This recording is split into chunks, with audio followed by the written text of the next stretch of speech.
muliakan Tuhan kita di tempat ini. Amin.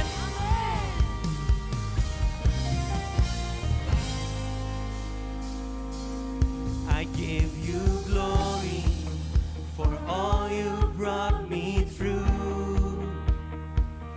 and now I'm ready for whatever you wanna do. I'm moving forward to follow after you, and now we're ready, Lord, for whatever you wanna do. And now I'm ready for whatever you wanna do. Your presence is an open door. We want you, Lord, like never before. Your presence is an open door. So come now, Lord, like never before. Oh, in every season, your grace has been enough, and we believe, Lord, the best is yet to come.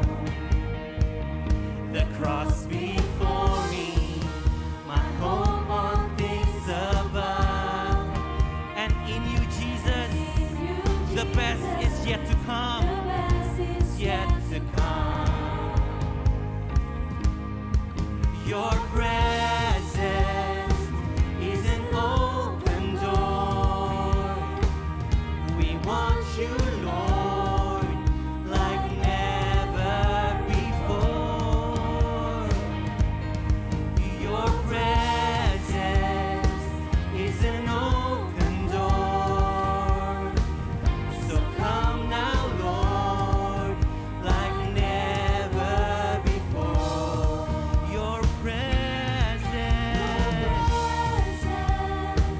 is an open door.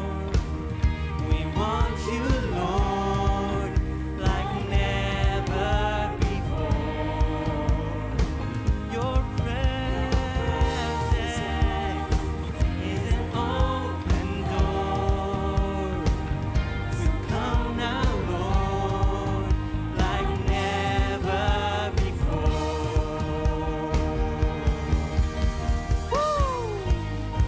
Mari saudara, aku mau ajak kita semua, mari sama-sama kita katakan dengan iman kita percaya kalau Tuhan yang selalu membuat hidup kita lebih baik di depannya. Amin. I know breakthrough is coming. By faith I see a miracle. My God made me a promise and He won't stop now. I know breakthrough is coming. By faith I see a miracle. My God made me a promise and He won't stop now.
Haleluya. Kita mau puji Tuhan kita lebih lagi, amin. Kita sama-sama mau katakan Dia terbesar. Kau terbesar dan mulia,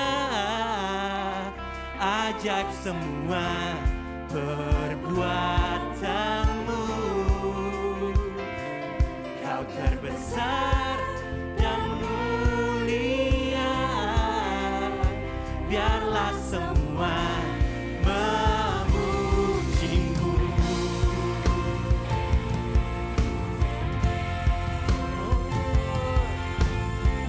Allah yang kami puji, kami tinggikan.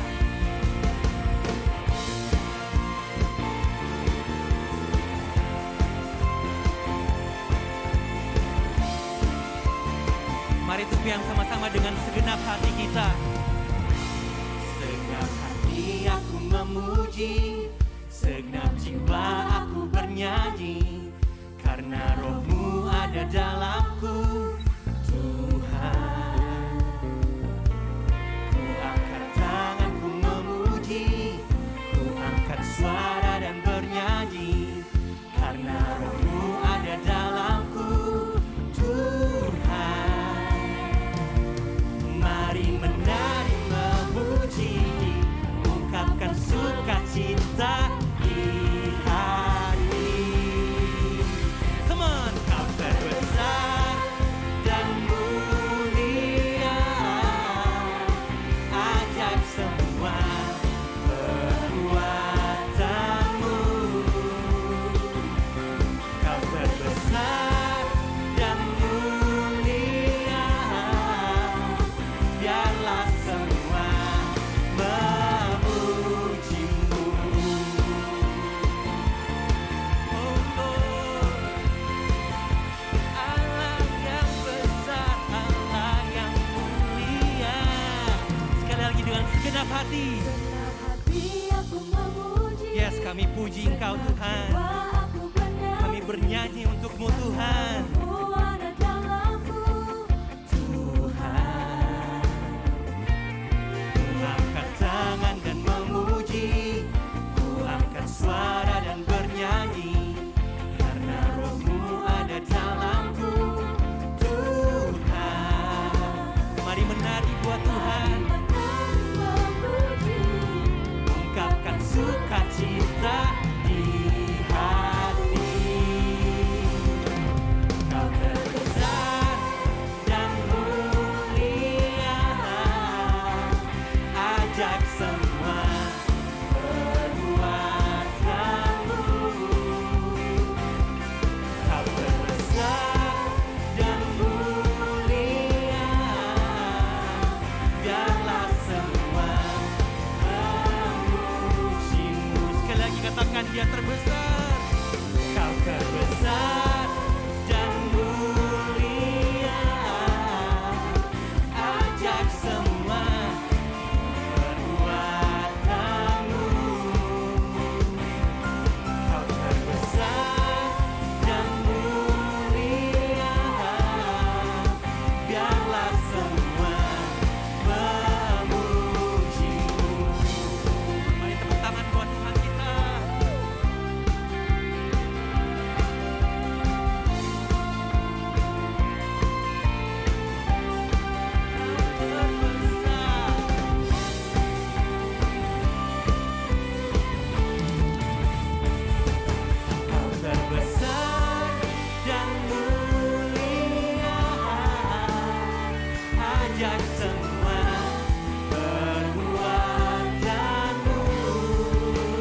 Terima kasih untuk sukacita yang melimpah atas setiap kami Tuhan Yesus.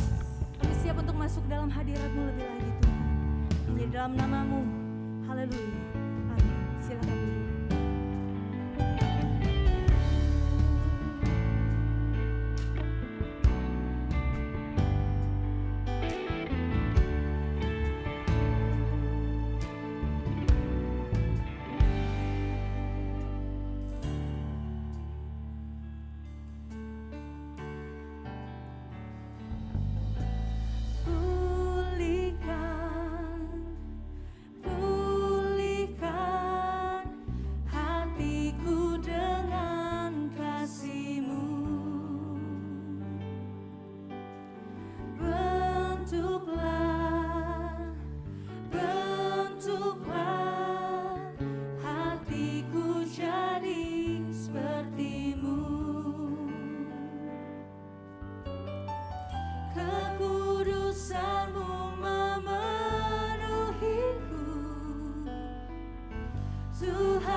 Bagaikan emas yang murni, bentuk hatiku selalu.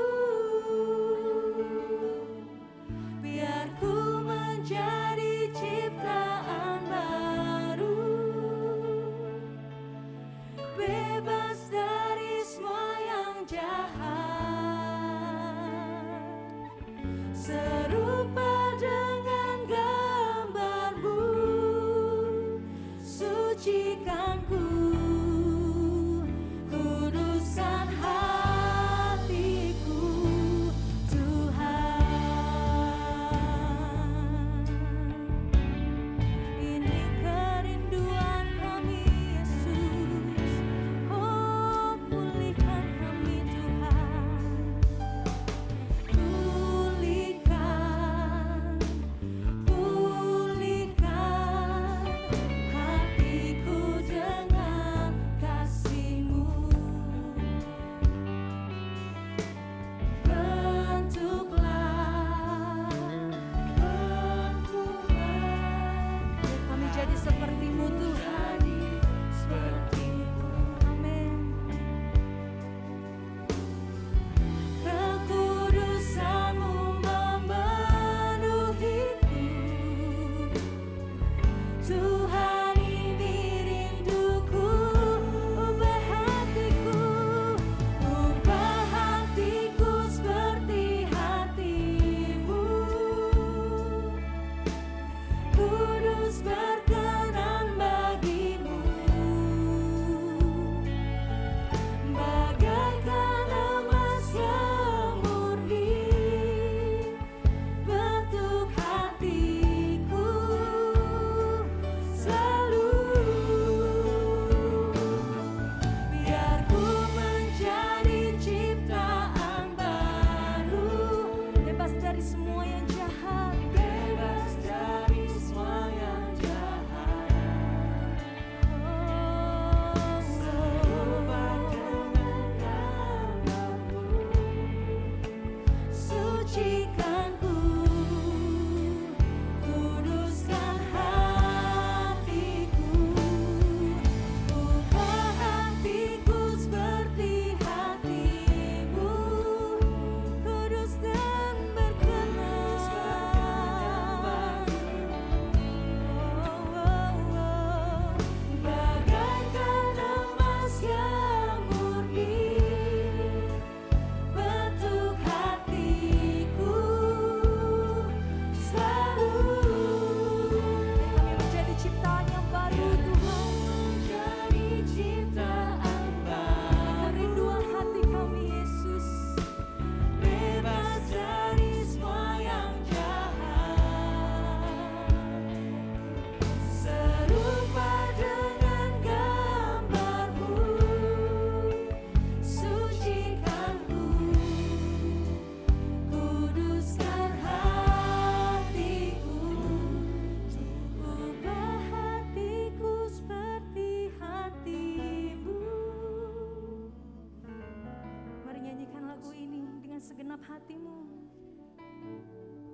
serupa dengan gambar-Mu.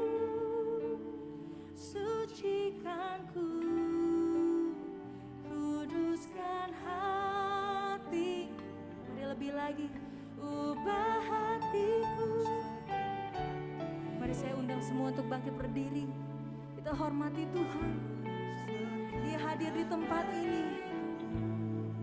Dan Engkau melawat setiap kami Tuhan. Yes. Bentuk hatiku selalu, biar ku menjadi ciptaan baru, bebas dari yang jahat.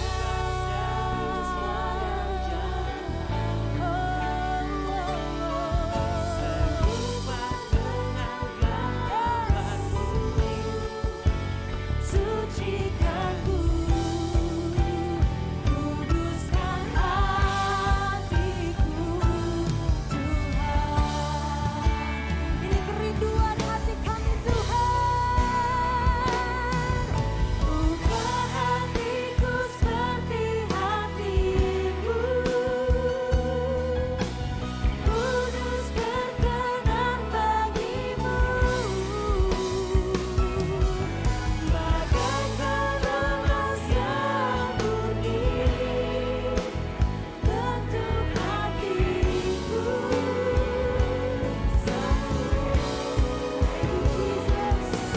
biar ku menjadi ciptaan baru, bebas dari semua yang jahat. Serupa dengan gambar-Mu. Sucikan ku, kuduskan hatiku, Tuhan.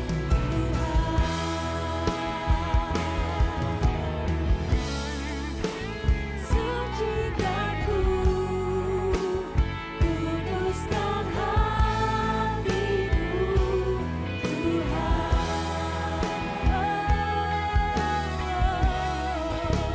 Sucikan ku, kuduskan hatiku, Tuhan. Thank you Jesus, thank you Lord. Tuhan, hari demi hari Tuhan kami ingin Tuhan untuk selalu menjadi seperti-Mu Tuhan. Bentuklah hati kami Tuhan, kami siap untuk menerima Tuhan hikmat yang dari-Mu ya Bapa. Kami mau mendengarkan firman-Mu, kami mau taat, kami mau turut Tuhan. Supaya kami makin hari kami semakin sama dan serupa dengan-Mu Tuhan. Penuh dengan kasih, penuh dengan hikmat ya Bapak. Dalam nama Tuhan Yesus kami berdoa, haleluya. Amin. Shalom 2 PM. Woo. Semuanya excited ada di sini hari ini? Ya, nggak ada suaranya guys. Semuanya excited? Woo. Karena hari ini hari yang berbeda ya. Sesuai dengan lagu tadi kita akan belajar hari ini lebih banyak dari pakar-pakar. Dan semoga itu bisa jadi membuat kita tambah serupa, menjadi terang dan garam di dunia, di dalam marketplace, amin. Amin, oke silakan duduk semuanya.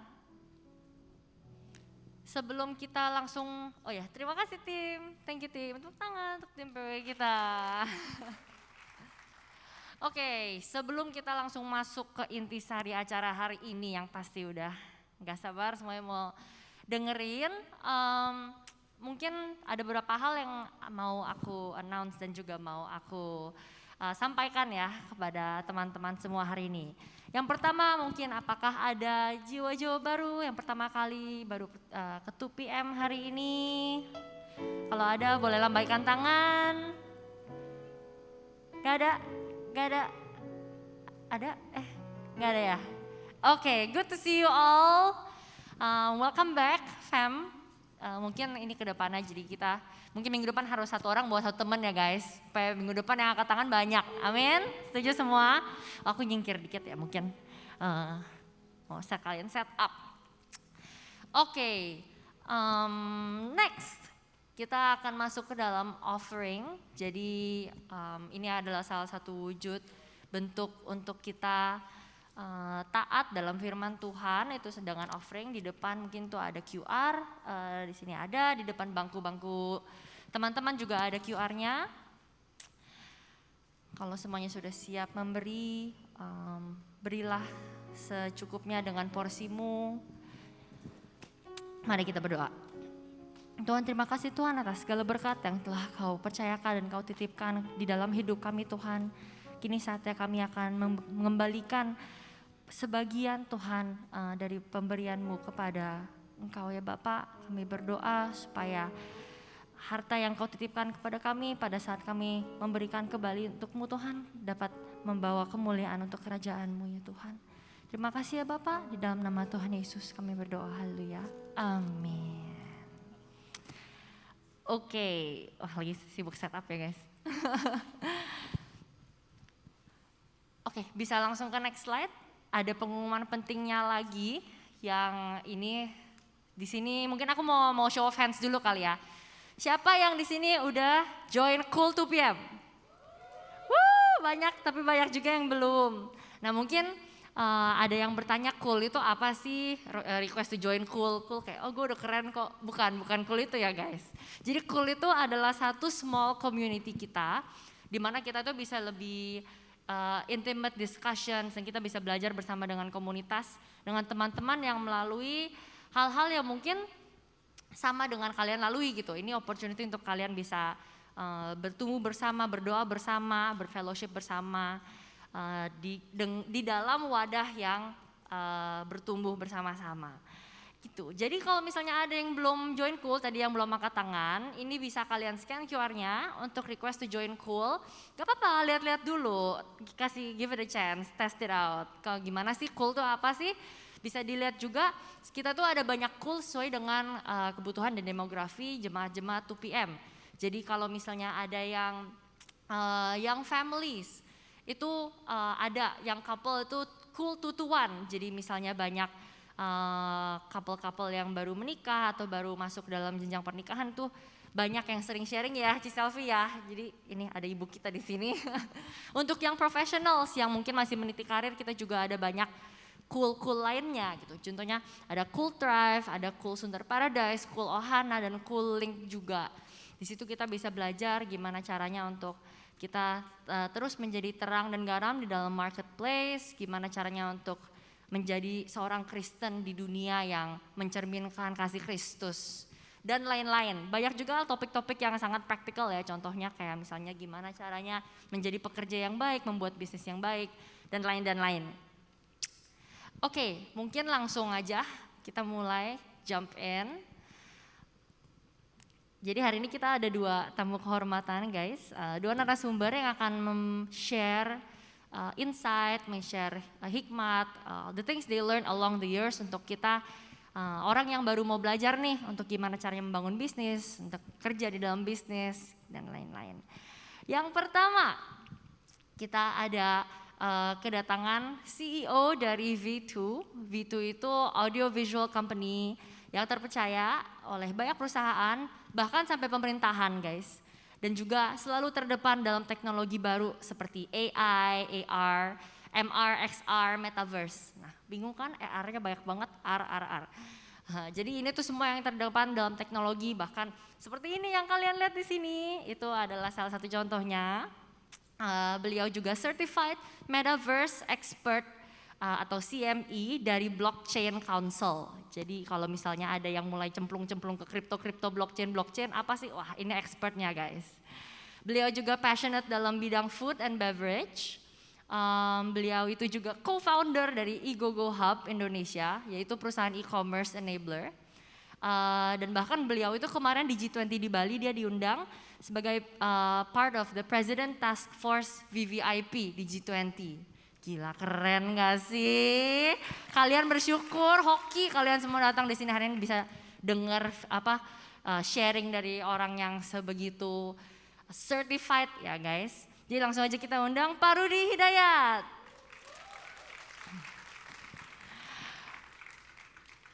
Oke, sambil Pak Rudi making his way on the stage, aku introduce juga salah satu narasumber kita yang lain. Sebenarnya yang ini sih nggak usah dikenalin sih ya. Setiap minggu ngeliat lagi, dia lagi. Tapi sebenarnya kalian tuh jangan salah. Kalian mungkin cuma melihat dia sebagai young adult pastor, dengar dia cuma khotbah doang. Tapi di luar dari gereja, silakan duduk Pak. Di luar dari gereja itu juga beliau sebenarnya an accomplished businessman. Jadi beliau ada lulusan S1 Bachelor of Construction Management di UNSW Australia. S2-nya beliau lulusan Master of Property Development UTS. Beliau juga ada Diploma of Ministry dari STT Karisma. Dalam sehari-harinya sekarang beliau adalah distributor Bardi Smart Home, yaitu smart home, cetek-cetek, lampu, kamera. Itu dan Director of Wahin, yaitu Wahana Hilirisasi Industri. Dan yang pasti beliau, he is our beloved young adult pastor di GBI PRJ 2PM. Let's welcome Ko Didi. Oke, kita langsung terjun aja ya. Ini di sini ada 2 mikrofon. Ini saya yang di sini kali ya, saya jangan di tengah ya, gak enak. Tepuk tangan lagi dong untuk Pak Rudi dan Ko Didi. Feel free semuanya kalau mau catat-catat karena hari ini bakal daging banget, isi banget nih hari ini pembahasannya ya. Jadi untuk semua yang entrepreneurs, yang professionals, siap-siap guys, gas, cus. Oke, langsung aja kita mulai. Mungkin kita ada short introduction lagi. Tadi kan aku mengsimplify introduction-nya. Sekarang aku akan memberikan opportunity untuk silakan Pak Rudi dan Ko Didi untuk please introduce yourselves. Ya, sekali lagi semuanya shalom. Shalom. Ya, puji Tuhan, saya terima kasih buat GBPRJ juga khususnya 2PM yang sudah mengundang. Sekali lagi nama saya Rudi Hidayat, saya CEO dari Fit Indonesia. Jadi kalau Fit Indonesia tadi sudah dijelaskan, kami memang di digital audiovisual. Jadi kalau rekan-rekan paling gampang kalau saya selalu menjelaskan siapa Fitu, mulai dari nonton TV, kalau siaran berita gitu ya. Jadi Liputan 6, Seputar Indonesia, Kompas TV, Net TV, CNBC, iNews Global, MNC News, semua siaran berita itu di belakangnya ada semua display digital semua dari kami. MRT 13 station, kalau naik MRT ada semua display digital itu dari kami. Ruang rapat Presiden, ruang rapat Ketua DPR, ruang rapatnya Kapolri, ruang rapatnya Pak Menteri Erick Thohir, ruang rapatnya Menteri Erlangga, itu juga dari kami.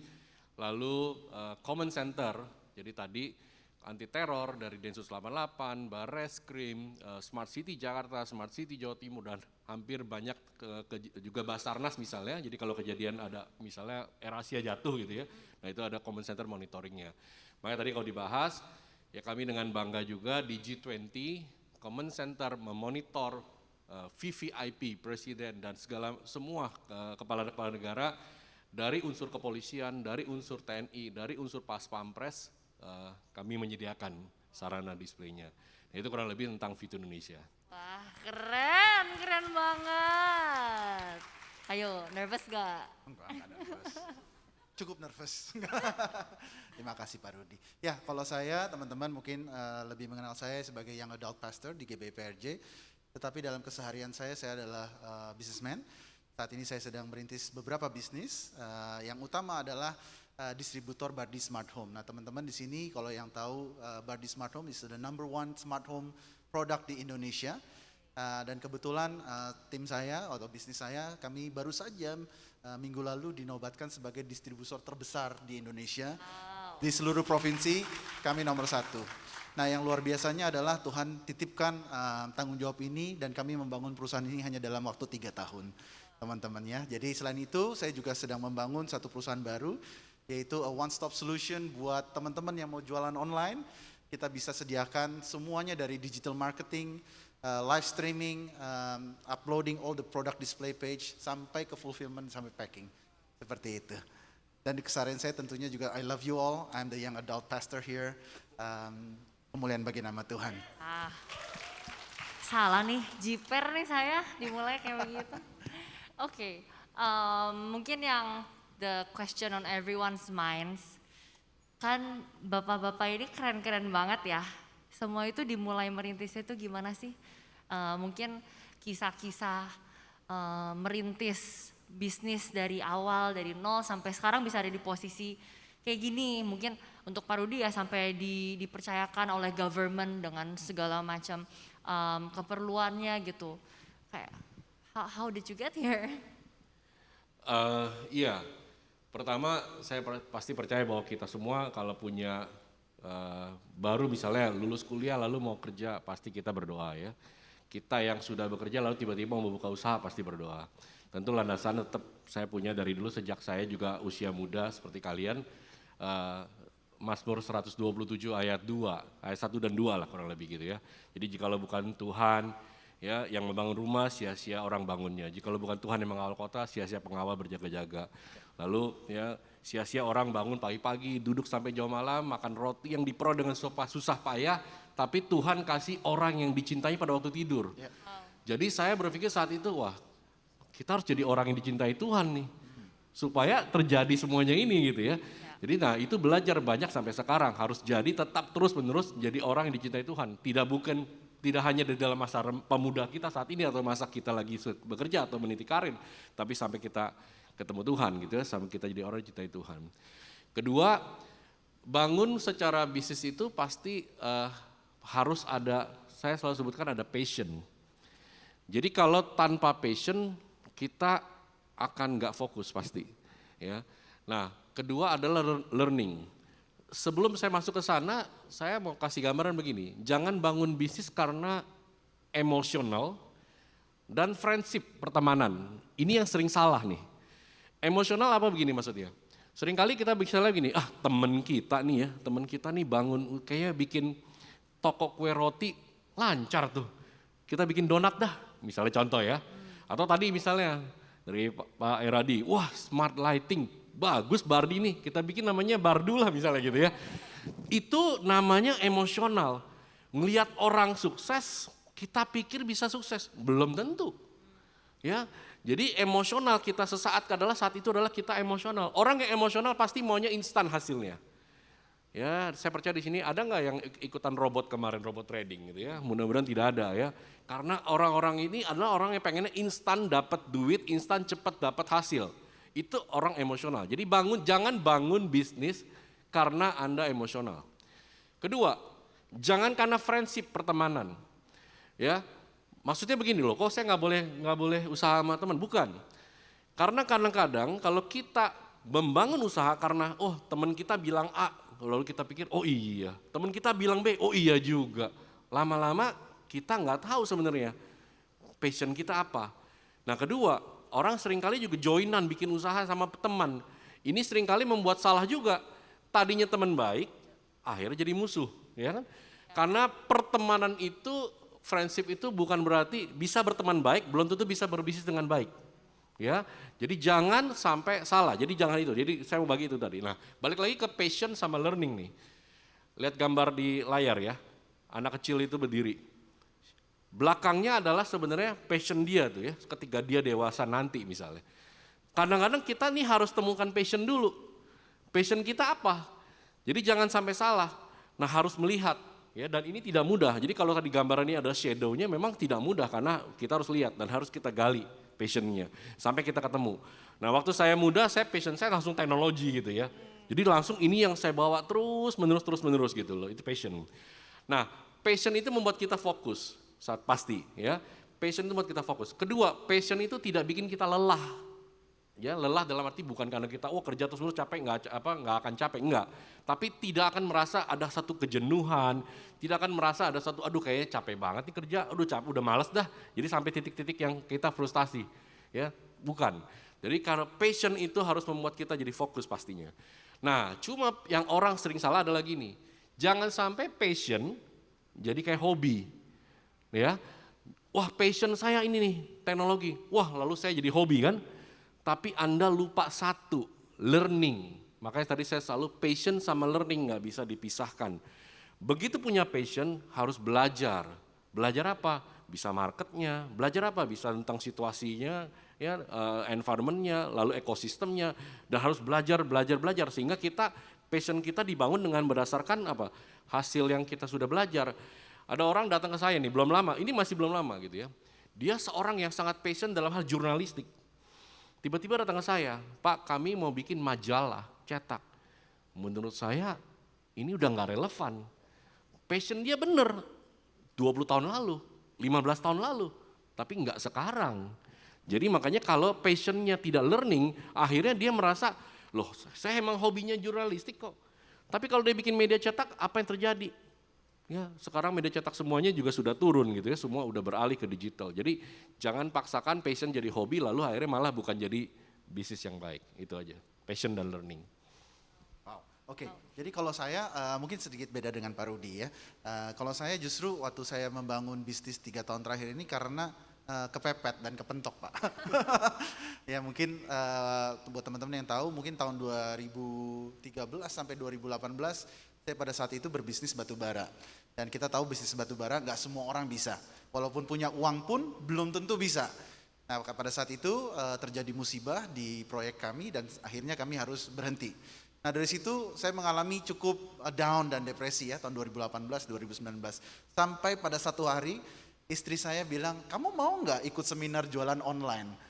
Lalu saya berpikir, masa jualan online, saya ini pebisnis batu bara loh gitu ya saudara-saudara ya. Akhirnya tapi karena saya mendengarkan istri saya ikut. Saya ikut Pak seminarnya di Gajah Mada, 100.000 rupiah malam itu. Pada saat saya masuk saudara-saudara, itu saya berpikir ya, itu kalangan kelas menengah ke bawah yang ikut. Lalu saya berpikir, kalau mereka bisa, pasti saya bisa. Gitu ya. Jadi apa yang saya lakukan pada malam hari itu saya, wah ini online nih mungkin bisa. Semua memang sudah pergi ke online. Akhirnya saya telepon istri saya, ditawarkan mau ikut seminar berikutnya nggak? Biasa orang seminar begitu ya. Saya bilang oke, ada nggak uang 3 juta? Saya telepon istri saya ikut seminar. Akhirnya ditantang lagi, mau nggak langsung ke China? Kami rombongan ke China gitu, satu komunitas. Akhirnya saya pergi ke China, belum bisa bahasa Mandarin sama sekali.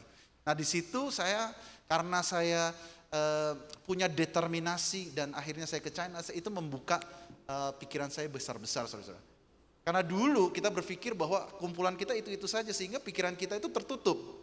Jadi pada saat saya ke sana saya terbuka dan akhirnya saya mencoba untuk membawa barang-barang. Kebetulan pada saat itu Bardi Smartphone membutuhkan distributor. Belum ada namanya, akhirnya saya ditawarkan mulai dari nol, saya tidak punya pengalaman e-commerce sama sekali. Kebetulan pandemi saya berdua sama istri saya ikut seminar, kita belajar seperti tadi ada learning, saya belajar dari nol saudara-saudara. Akhirnya saya packing sendiri, pada saat saya packing barang-barang itu saudara-saudara, saya teringat, aduh kenapa saya kerja untung cuma 5.000, 10.000, padahal kalau dulu usaha batu bara sekali transaksi 5M, 6M saudara-saudara. Tetapi yang saya lakukan pada saat itu adalah satu, setia dalam perkara-perkara kecil, Tuhan akan tambahkan dan percayakan perkara-perkara yang besar. Amin saudara-saudara. Ya, pada saat itu saya berpikir juga kedua, saya berpikir oke, usaha sebelum saya gagal. Lalu saya berpikir, kalau saya mau sukses gimana ya? Saya berpikir orang-orang kerja di corporate itu biasanya sekitar 40 jam kerjanya. Ya, 40 jam. Monday to Friday is about 40 hours, 42 hours. Saya buat keputusan saya harus kerja minimal 60 sampai 80 jam setiap minggunya. Supaya saya bisa dipastikan saya bekerja dengan baik, bekerja keras, fokus, dan ternyata saya menemukan passion saya di situ, yaitu apa saudara-saudara? Saya tuh suka menolong orang, saya tuh suka chatting orang, tanyain orang how are you, bantuin orang, dan ternyata pada saat saya jualan online banyak chat masuk, dan ternyata itu passion saya customer service saya pastikan dari jam 8 pagi sampai jam 1 pagi ada orang chat pasti saya balas. Itu yang mungkin menopang saya untuk bisa skyrocket ya dalam 3 tahun terakhir. Itu mungkin dari saya. Keren-keren, ayo tepuk tangan dulu, berikan tepuk tangan untuk narasumber kita. Tapi one thing yang aku tarik ya, berarti dari kedua kesaksian dari Pak Rudi sama Ko Didi. Kayak yang Pak Rudi bilang tadi gitu, kalau misalnya kita kerja ini mungkin, tapi kalau misalnya bukan Tuhan yang menyertai itu ujung-ujungnya sia-sia gitu kan. Mungkin boleh diceritain juga sedikit beberapa instances atau contoh-contoh pernah misalnya Tuhan tuh, penyertaan tangan Tuhan dan pertolongan Tuhan tuh beneran nyata nih pada saat kalian membangun bisnis, merintis bisnis, pada masa ada kesulitan segala macam. Mungkin dari Ko Didi kali ya, kali ini ya. Ya, untuk saya puji Tuhan ya, instances banyak sekali. Contohnya yang waktu saat saya ditawarkan jadi distributor Bardi Smart Home. Saya nggak punya modal Pak. Tapi teman saya yang owner Bardi ini istrinya lagi hamil besar. Jadi dia bilang, mau nggak ini rak-rak semua laptop mau nggak dibawa ke rumah, lalu diserahkan ke saya. Jadi akhirnya saya mulai tanpa modal, Pak.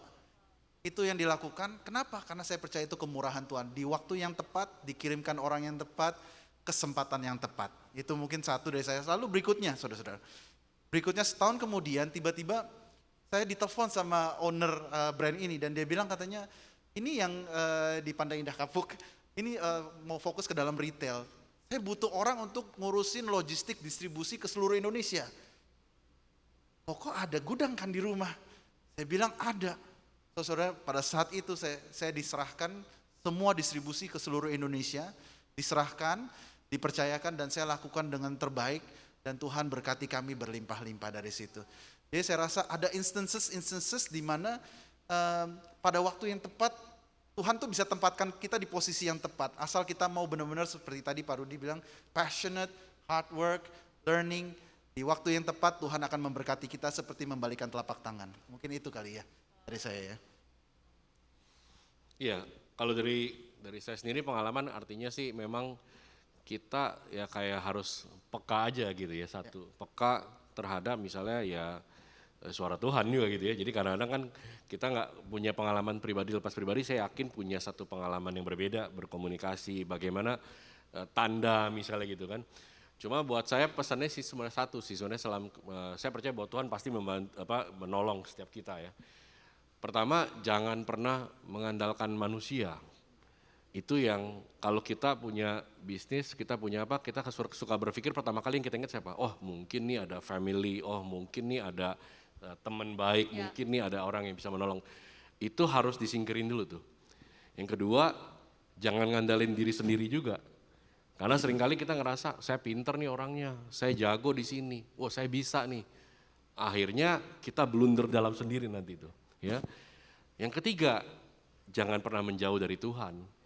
Ya, jadi saya ngomongin kenapa saya taruh di ketiga, seringkali kita nih suka lupa kalau udah sukses.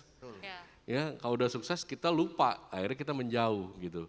Nah, suara-suara itu akan kita dapat ketika ini kita tidak lakukan gitu ya. Jadi jangan sampai kita ngandelin manusia. Nah, ini yang saya juga belajar bahwa dulu kalau saya gini, kita berkompetisi terus kalah gitu ya. Wih, kenapa kalah nih? Tuh suka kayak gimana gitu ya. Padahal ada maksud Tuhan loh kalau kita kalah kenapa? Tuhan punya maksud yang lain gitu. Nah itu terkadang wah cara bayar dia nggak beres loh dan lain-lain gitu. Ya itu dari saya sih. Mungkin bisa saya tambahkan ya, kadang-kadang kita anak-anak muda, dewasa muda, kita pada saat gagal, kita langsung down. Tapi maybe a rejection becomes a redirection dalam hidup kita saudara-saudara. Ya seperti saya pada saat saya usaha batu bara, itu gagal gitu ya. Tapi saya pikir-pikir ke belakang, maybe it's actually good karena tentunya dalam bisnis batu bara tidak bisa black and white seperti jualan retail teman-teman. Jadi saya sangat bersyukur sekarang, ternyata di dalam kegagalan kita pun Tuhan berikut campur. Dan punya tangan Tuhan itu ternyata menyertai kita, memberikan kita yang terbaik. Dan saat ini kita bisnis retail udah lega gitu saudara-saudara, tidak perlu yang abu-abu, tidak perlu dealing dengan preman-preman, tetapi jualan apa adanya dan kita memberikan service yang terbaik. Jadi maybe a rejection is God's redirection buat kita semua. Itu sih yang mungkin yang bisa saya berikan. Oke, mungkin ini saya mewakili yang lain juga sih. Aku penasaran juga. Sebelum Pak Rudi dan Kodi komit untuk, oke, gue mau start bisnis nih. Gue mau bangun sesuatu yang punya sendiri. Jadi saya udah tahu passion saya segala macam. Cuman jalan ke sananya tuh, apakah kalian sempat kerja under orang kah? Saya dulu? Oke. Memang kebetulan waktu saya di Australia, saya memang sudah punya pengalaman kerja 11 tahun, kerja sama orang sebagai construction project manager. Jadi sebagai, kalau di sini MK kali ya, managing contractor. Jadi saya manage kontraktor, quantity surveyor, engineers gitu ya. Itu saya sudah alami, juga ada kegagalan, juga ada pencapaian-pencapaian. Tapi tadi pertanyaannya bahwa apa yang membuat saya jump itu? Iya, cuman kita dengar dari Pak Rudi dulu kali ya. Ya kalau saya sih pengalaman saya pernah kerja di sekuler, banyak jatuh bangunnya juga dan dari semua season there is a learning process. Jangan sampai kita pindah kantor hanya karena kita cari gaji yang lebih tinggi. Tapi kita lupa ada learning process yang kita harus jalani dan kadang-kadang Tuhan memang minta kita stay di situ supaya kita build the muscles that we need for the next pencapaian. Mungkin itu sih dari. Iya, saya juga kerja pasti tentunya ya. Jadi malah sebenarnya kalau ya 1 menit saya cerita singkat ini. Waktu saya lulus sekolah gitu ya, dengan kondisi saya ngelamar kerja, saya udah diterima sebenarnya. Lalu begitu saya diterima satu perusahaan, mau kerja nih pas saat hari mau kerja, saya kena tipes. Jadi bayangin hari pertama kerja, malah nggak masuk kan? Nggak mungkin lah kalau orang kena gejala tipes 1 minggu di bed rest lah gitu ya, di rumah sakit dan segala macam. Akhirnya ya saya datang ke kantor itu bilang, wah sudah nggak bisa lah gitu kan, karena Anda tidak hadir di hari pertama, walaupun kita jelasin sakit gitu kan. Dan saya ini backgroundnya technical, saya bukan orang sales gitu. Nah lalu jadi pelamaran saya di technical itu ditolak gitu. Akhirnya saya lamar lagi yang kedua, dapat lagi diterima. Technical juga nih. Entah gimana di hari pertama saya mau kerja, saya dipanggil sama manajer personalia. Kalau sekarang HRD sebutnya ya. Posisi Anda yang di technical itu diisi sama teman Anda sudah. Lalu saya langsung bingung kan saya sudah diterima. Betul, Anda tetap kerja di sini, cuma Anda jadi sales, bukan teknisi.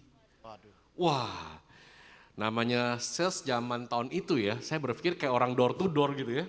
Waduh, mana bisa, kita orang teknisi itu orang yang suka di belakang meja sebenarnya atau di lapangan lah gitu ya, bukan orang yang memang ini. Tapi akhirnya karena satu saya berpikir, ya udah saya terima. Tapi itulah jalan Tuhan. Ya. Betul, karena begitu saya jadi orang sales, ya jadilah sekarang ini gitu ya. Begitu jadi orang sales, saya ketemu dengan orang-orang Jepang dan segala macam sehingga terbentuklah gitu. Jadi saya berpikir kalau kita semuanya memang lagi meniti karir ataupun kita bangun, ya ikutin flow itu. Ya, jangan komplain sama Tuhan. Itu aja sih. Mungkin jangan idealis kali ya Pak, kalau gimana Pak? Iya, idealis juga nggak boleh berlebihan sih ya. Ya, betul. Idealis kita pengen sesuatu ini ya oke, tapi jangan sampai berlebihan lalu mendorong kita maksain Tuhan saya pengennya di situ gitu kan. Ya, karena kebanyakan kita dewasa muda kadang-kadang idealis, kita maunya ini gitu. Nah seperti saya dari construction jadi e-commerce, ya ikutin jalannya Tuhan gitu. Kadang-kadang ada pintu-pintu yang tertutup, tapi ada pintu yang terbuka, ya ketok pintu yang terbuka itu saudara-saudara. Itu mungkin yang bisa aku tambahkan ya. Gitu. Betul ya. Jadi banyak hal sih.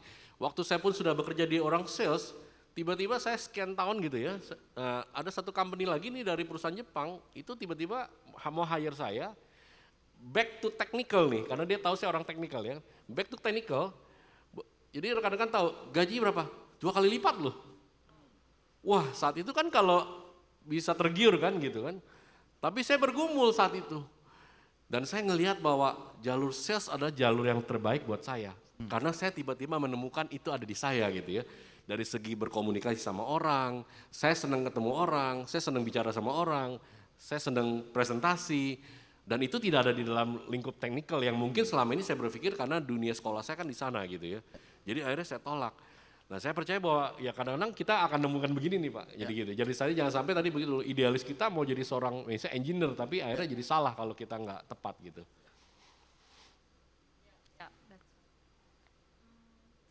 Sebenarnya kan di sini juga mungkin ada yang kayak seperti aku ya. Jadi aku itu yang profesional tapi aku working under ini. Yang aku pengen tanya itu apakah ada satu momen yang membuat kalian kayak kayaknya aku siap, aku mau bangun bisnis sendiri aja. Karena sebenarnya kan being a business owner atau entrepreneur is not for everyone kan. Ada orang yang misalnya ya gue mau climb up the corporate ladder pun seumur hidup and it's fine gitu. Cuman apa ya yang membuat kalian tuh determine kayak kayaknya jalan gue itu adalah jalan aku tuh menjadi business owner gitu. Daripada saya. Okay. Iya, pertimbangan saya kalau saat itu saya ngelihatnya bahwa saya ingin mengembangkan istilahnya ya lebih expose lah gitu dari apa yang saya sudah pelajari. Karena saat itu saya bergelutnya terus terang dengan orang Jepang. Jadi saya punya atasan orang Jepang yang mereka kalau kerja kan ya kita tahu ya. Itu pagi saya 7:30 di kantor, 10:30 malam saya baru pulang. Every day. selama bertahun-tahun. Bisa bayangkan, setengah 8 pagi sudah di kantor, setengah 11 malam saya baru pulang. Ya, dan saya tidak kenal lelah juga sebenarnya saat itu herannya gitu. Lalu jadi tidak dibayar lembur juga nih.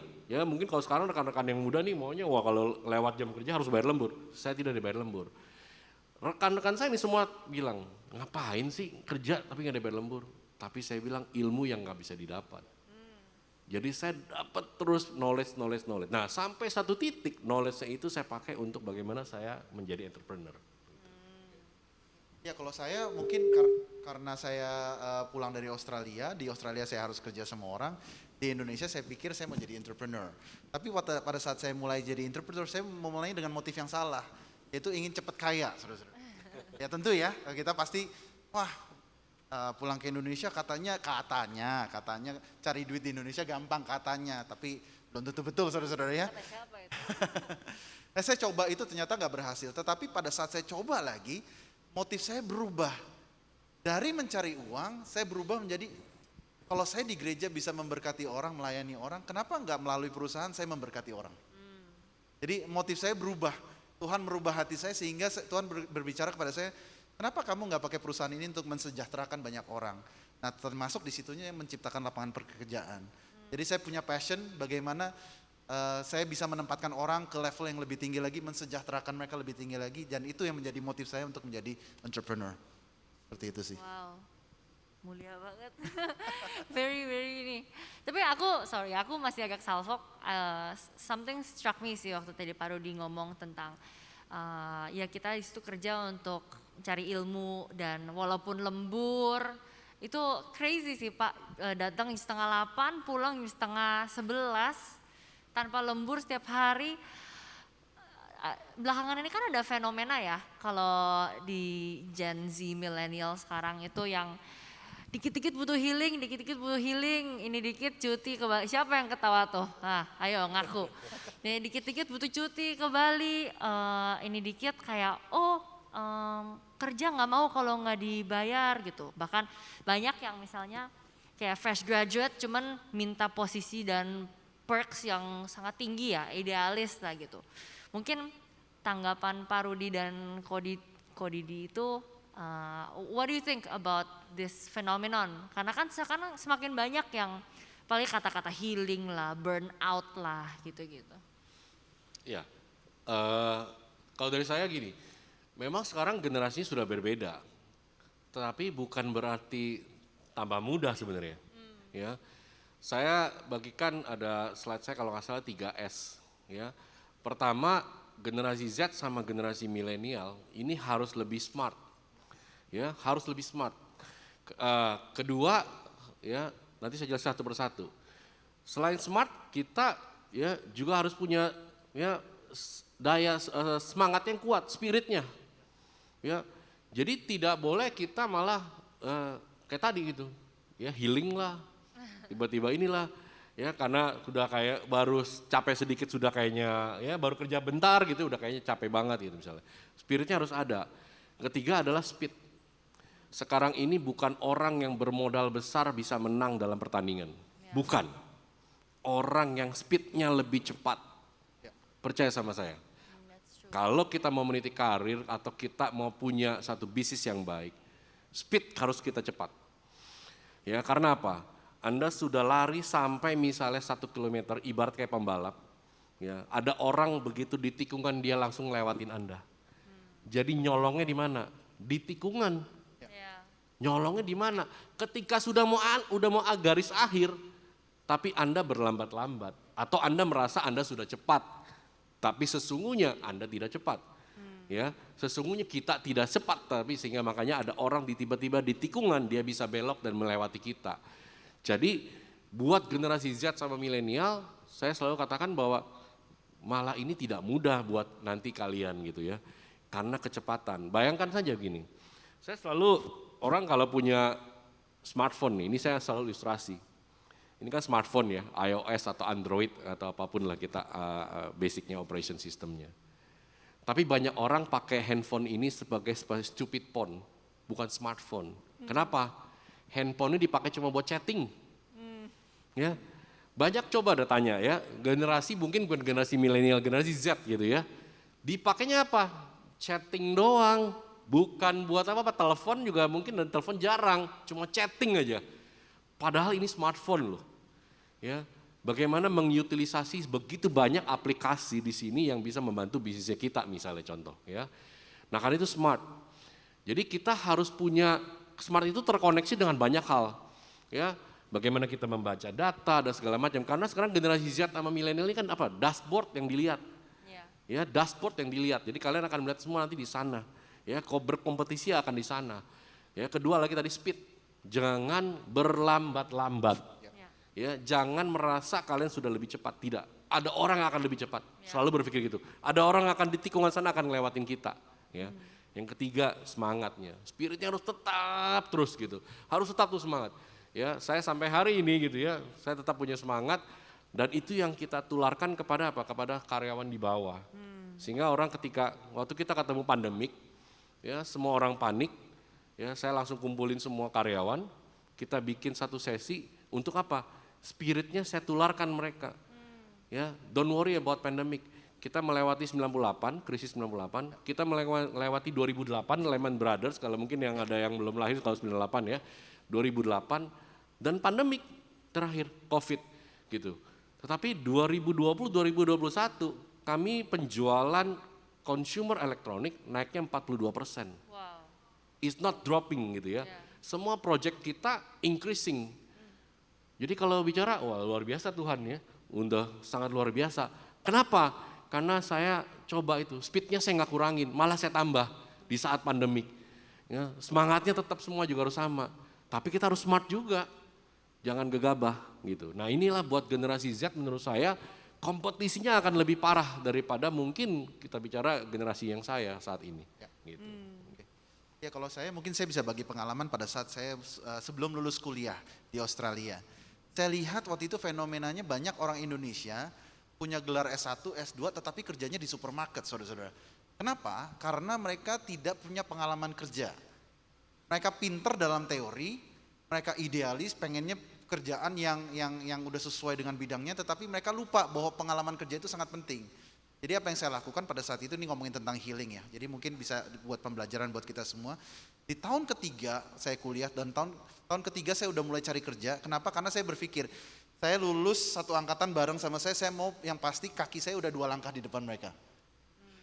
Jadi pada saat tahun keempat saya benar-benar mati-matian kuliah full time dan kerja full time. Kenapa? Pada saat kita graduation, mereka baru sibuk bikin CV, saya udah masuk dalam perusahaan teman-teman. Ya, dan juga dalam bisnis saya juga setuju dengan Pak Rudi bahwa kadang-kadang generasi milenial healing. I think healing is very overrated gitu. Sebenarnya kita nggak butuh healing pun kita masih bisa survive loh teman-teman. Nanti kalau memang waktunya untuk reward ourselves dengan uang kita sendiri, dengan pencapaian kita sendiri, healingnya itu jauh lebih bermakna dibandingkan healing kita pakai uang orang tua, saudara-saudara. Ya, jadi mungkin bagi saya sih healing, what you see on social media, everything is overrated. Just work on yourself, focus, nanti rewards-nya akan datang ke dalam hidup kita. Itu sih dari saya. Ya, wow. That's good. Aku sebenarnya share juga sih. My mentor di kantor juga selalu bilang kayak, jangan pernah mengassume kita itu yang paling pintar gitu. If you think of an idea, someone pasti udah pernah pikirin ide itu. Sekarang tinggal cepet-cepetan siapa dulu yang ngerjain gitu kan. Siapa yang eksekusi dulu, siapa yang gaspol dulu. Jadi that's very good sih Pak. Thank you for sharing that. Mungkin sekarang aku juga tadi speaking of spirit gitu kan. Dan maksudnya healing is overrated gitu. Dan passion I think will take us somewhere, tapi pasti kayak tadi Pak Rudi bilang gitu, bukan berarti nggak ada capek gitu kan. Pada saat-saat capek itu dari sisi segi business owner dan juga sebagai worker ya di corporate world, what is your biggest driver gitu? Apa sih yang memotivasi untuk terus gas gitu? Apakah, and this is fine I think, apakah oke, gue harus work dan struggle for money to you know feed my children or something, atau dari passion itu apakah juga bisa dikembangkan menjadi satu tangible motivation yang bisa nih buat kayak oke, gue akan berlari karena gue passion ada apa gitu. Mungkin aku lebih penasaran di situ sih. dari Kodi dulu Dari mungkin. saya dulu, oke. Kalau tadi passion mungkin tadi saya sudah singgung ya. I have a passion untuk melayani banyak orang. Money is not my number one priority. For me, my passion is bagaimana saya bisa mensejahterakan karyawan saya. Lalu kemarin saya berpikir, kalau saya bisa sejahterakan 20 keluarga, kenapa enggak 2000 keluarga? So I think itu for me is, karena kadang-kadang kita berpikir gini ya teman-teman ya, kita berpikir pelayanan itu hari Minggu, Senin sampai Sabtu kita kerja. Padahal sebenarnya di dalam pekerjaan kita bisa melayani Tuhan. Kita berpikir kita menyembah Tuhan tuh hari Minggu, tetapi sebenarnya penyembahan kita itu adalah Senin sampai Minggu. Jadi bagi saya sih, aku mau sungguh-sungguh, satu, aku mau mensejahterakan banyak orang. Kedua, aku mau memuliakan Tuhan dari pekerjaan aku. Jadi I need to be better, seperti perumpamaan tentang talenta ya teman-teman ya. Apa yang sudah Tuhan titipkan di kita, kenapa nggak kita kembangkan lagi? Bukan untuk solely about money, tetapi bagaimana nama Tuhan bisa dipermuliakan. Kalau aku sih, that's my biggest driver. Pak Rudi? Ya, waktu tahun 98 ketika kerusuhan ya, mungkin ya banyak yang belum lahir saat itu dia. Jadi kerusuhan, lalu dolar itu dulu 2.000 rupiah nih gitu kan, lalu langsung jadi sampai 17.000 ya tukar uangnya. Saya masih ingat begini, begitu kerusuhan lalu kita semuanya mandek gitu ya, kita ngumpul nih karyawan-karyawan. Beberapa karyawan keluar celetukan begini, ini membuat saya termotivasi. Pak, hidup keluarga kami sekarang bergantung sama Pak Rudi. Dan bukan 1, 2, 3 orang lebih mungkin saat itu langsung mengiya-iyakan gitu kan. Lalu saya sendiri lalu tersentak gitu kan. Nah, kalau tadi betul kata tadi unsurnya sebenarnya ujung-ujungnya melayani ya Pak ya gitu. Jadi saya langsung berpikir ketika begitu pandemik, begitu kemarin kejadian begitu berapa ya, kejadian ekonomi lah. Yang saya terbayang adalah ini ratusan keluarga loh yang harus saya tanggung jawabkan gitu ya. Yang harus saya pikirkan. Berarti saya harus berpikir sesuatu. Saya tidak boleh kalah. Saya tidak boleh drop. Karena ini untuk mereka. Kedua, memang sumbangsi saya punya rasa untuk bangsa Indonesia. Bukan karena nasionalis banget. Saya belajar begini. Waktu saya umur 25 tahun, ya kurang lebih lah, saya ke Singapura. Udah sebagai pengusaha tuh saat itu ya, sebagai pengusaha tapi nggak dianggap lah. Dan memang nggak dianggap. Datang ke Singapura, ketemu dengan orang Singapura, saya bawa uang dalam tanda petik uang tunai nih untuk beli barang. Nggak dilayanin loh. Suruh tunggu di ruang tamu itu sampai agak lama. Terus saya berpikir kenapa ya? Saya urut-urut lagi, kenapa Singapura selalu jadi negara yang memegang kendali teknologi? Kan mereka cuma 4 juta, 5 juta orang. Toh Indonesia 200 juta lebih gitu ya. Terus saat itu gara-gara itu otak saya mikir. Dan saya langsung punya satu planning nih. One day saya bilang, Indonesia akan selalu lebih dulu daripada Singapura. Amin. Gitu ya. Lalu saya pelajari. Jadi saya lagi tadi itu, kita harus smart juga gitu ya, jangan sampai gara-gara emosional, enggak. Saya selalu pelajari gini, setiap teknologi yang ada, di US misalnya mulai muncul teknologi, pasti next one negara Asia siapa? China, Hong Kong. Waktu itu China belum terlalu kuat ya, sekarang China kuat. Hong Kong. Next siapa? Singapura. Lalu sekian lama baru Indonesia. Lalu saya pola saya berpikir, sekarang saya rubah. Dan kita sudah terjadi berapa kali kejadian 5 tahun terakhir ini. Begitu Amerika Perdana muncul, Indonesia is the next one. Wow. Dan itu terjadi. Ya, dan itu terjadi. Kita launching kemarin satu produk gitu ya.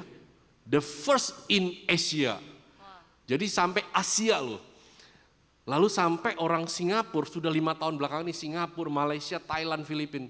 Semua kiblatnya kemarin ketika saya ke Bangkok, kiblatnya Indonesia. Wow. Terus langsung saya merasa, this is the true story baru gitu ya. Dan ini yang harus kita buat, kita jadi bangga jadi orang Indonesia punya sumbangsinya itu. Ya. Ya, keren. Keren banget. Thank you. Ya mungkin aku tambahkan ya. Ya mungkin kadang-kadang kita teman-teman di sini orang Indonesia kita tuh really think low of ourselves. Padahal sebenarnya orang Indonesia tuh pinter-pinter teman-teman. Saudara lihat ya kalau tahun 90-an ini in a negative way ya. Semua video bajakan tuh pasti orang Indonesia nomor 1. Betul ya saudara-saudara ya? Kalau itu nomor 1 ya. Berarti bukan karena mereka bodoh, mereka pinter. Tetapi sayangnya di-channelkan di hal-hal yang negatif, yang viral-viral lah, yang negatif lah. Jadi teman-teman di sini bangkit, punya rasa bangga bahwa Tuhan itu sedang bekerja di atas Indonesia. Saya percaya itu Pak. Bahwa akan ada orang-orang hebat yang akan muncul dari Indonesia. Kenapa orang bule selalu yang kita bangga-banggakan? Padahal orang Indonesia itu lebih hebat dari mereka menurut saya. Jadi teman-teman di sini semangat, kita bisa. Selain pastikan kita kerja keras, kita smart, kita sekarang global ekonomi apalagi sudah terbuka. The chances are huge, huge. Don't think low of yourself.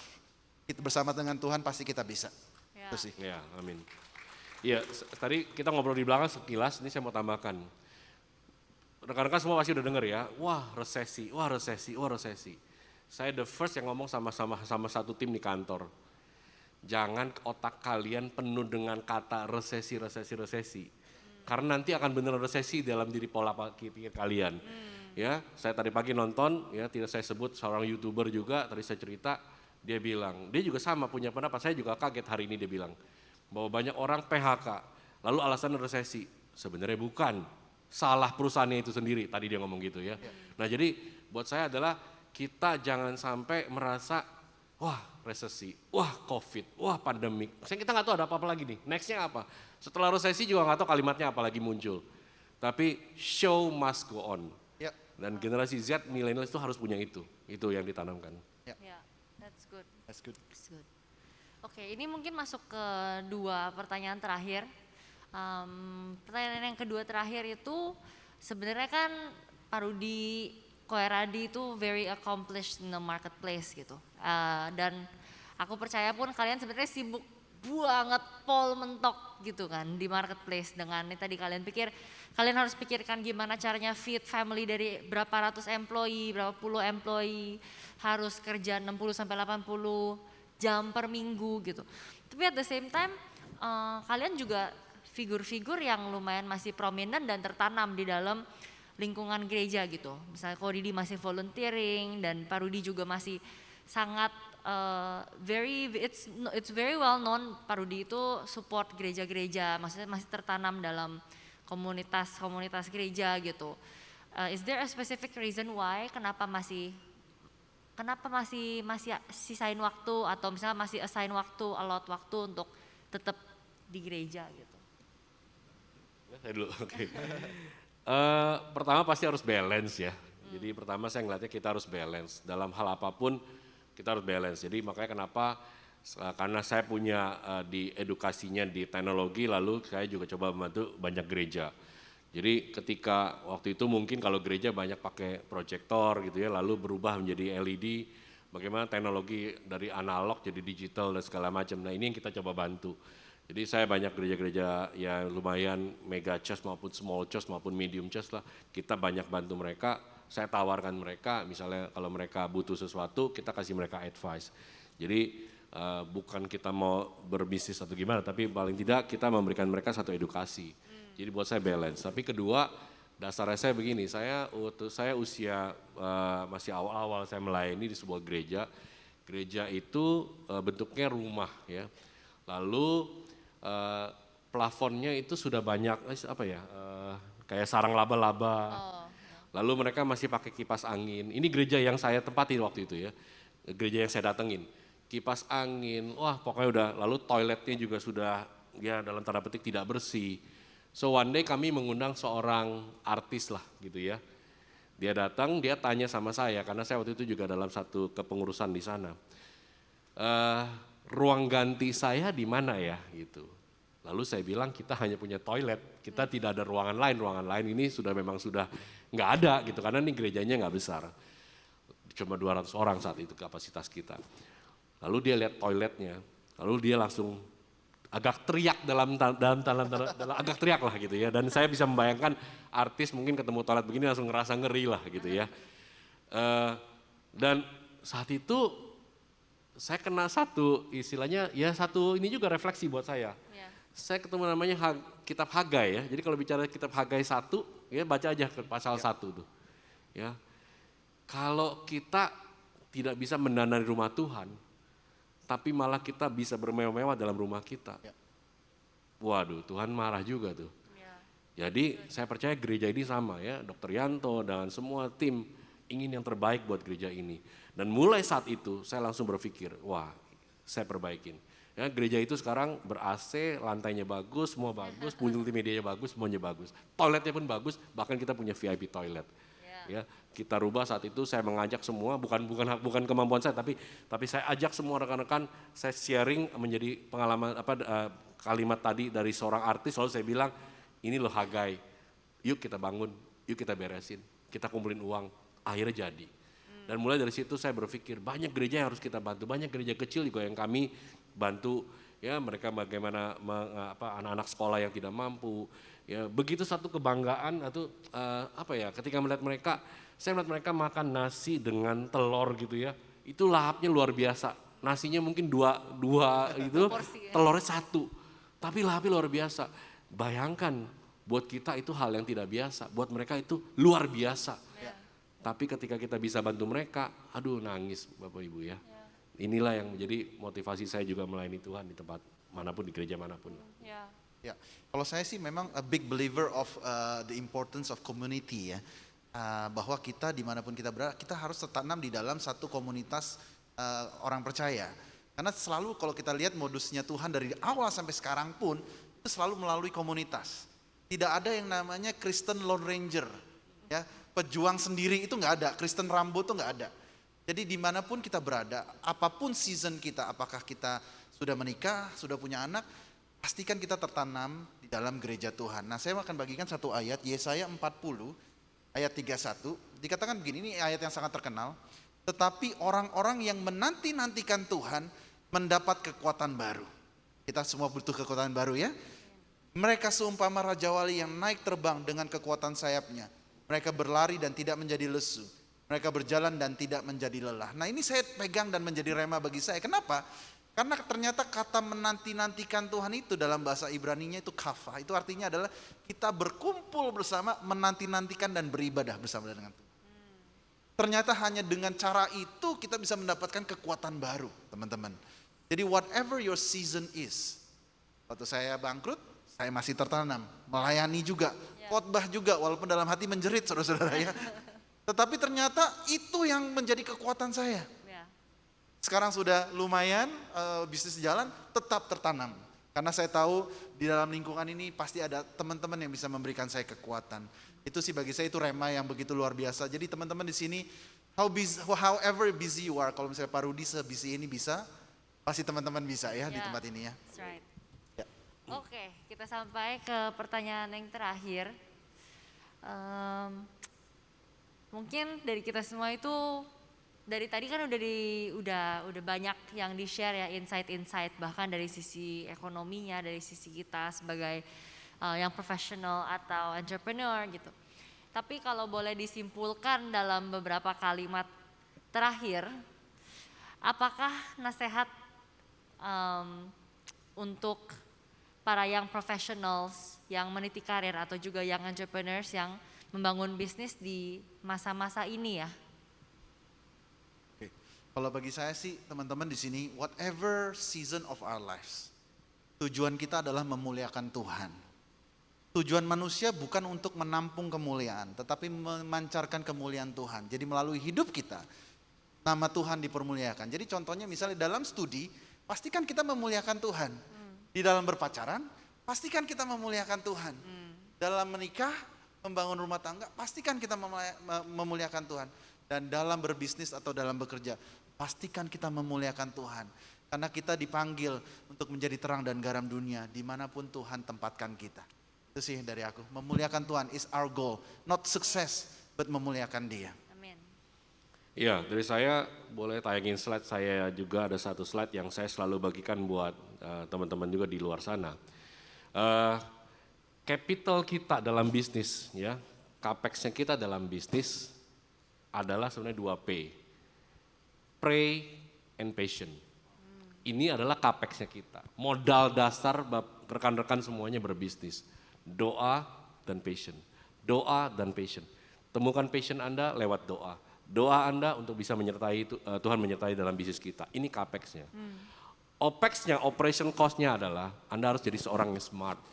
Karena kalau Anda stupid, ya Anda akan lebih parah di situ. Ya, cost-nya jadi besar.